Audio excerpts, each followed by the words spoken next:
Welcome to Monday's Miracle Moment. I'm Reverend Diane Lund, and we have an inspirational quote from A Course in Miracles that I'm going to show you right now. I'm going to share my screen. The quote for this week is just coming up. Here it comes. It says, "The Holy Spirit's voice is as loud as your willingness to listen." One more time. The Holy Spirit's voice is as loud as your willingness to listen. I'm asked a lot, how is it that I can hear the voice of the Holy Spirit? And how do I know it apart from the voice of my own ego?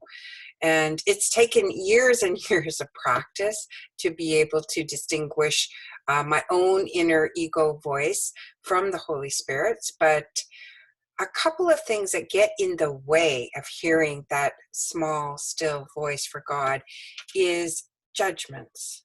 When we have judgments about the world and our mind is racing with criticism and, don't like this and I don't like that and I'm judging this and I'm judging that, that noise in our minds is often what stops us from hearing what I call the Holy Spirit's small, still voice for God. And when we get quiet, when we let go of those judgments, when we let go of the critical voice that's in our head, and just instead just stay with loving thoughts and open up, sit in stillness, then you can hear the voice for the Holy Spirit quite distinctly. I've gotten to the point where I can go through my day and I can be doing my job, I can be writing, I can do all kinds of things, and I am aware of the voice's presence. And sometimes it's loud and it says yes, and sometimes it's a very clear no.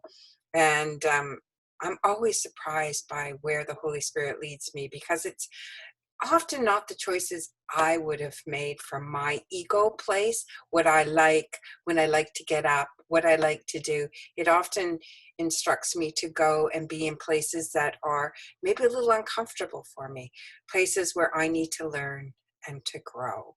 And so I've come to trust the Holy Spirit's voice so much that it is my number one thing in life.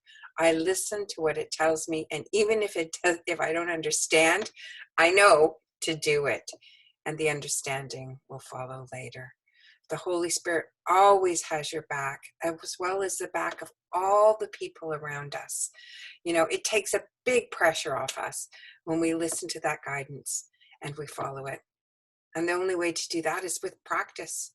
Every day we practice, and if things don't go well, I know at first when I was listening for that voice, I would go, oh, I knew that. I knew I shouldn't have done that, but I did it anyways because my ego said, don't disappoint this person, or you agreed to do this or whatever. But anyways, I've just allowed those discussions, agreements in my head to take place, and I just do it anyways. So the Holy Spirit's voice is as loud as your willingness to listen.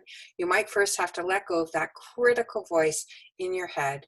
Spend some time in some stillness and some silence. The voice is always there for you. Have a great week. And if you have any questions or comments, I would love to chat with you online. So just leave your comments below. Thanks again. And if you want to look up buying my new book, Diane Lund, miracles.com. The book is there, plus the cards in 8 different decks if you want to buy them and have them to use in your everyday life. Thanks for joining me. I really appreciate it. Bye for now.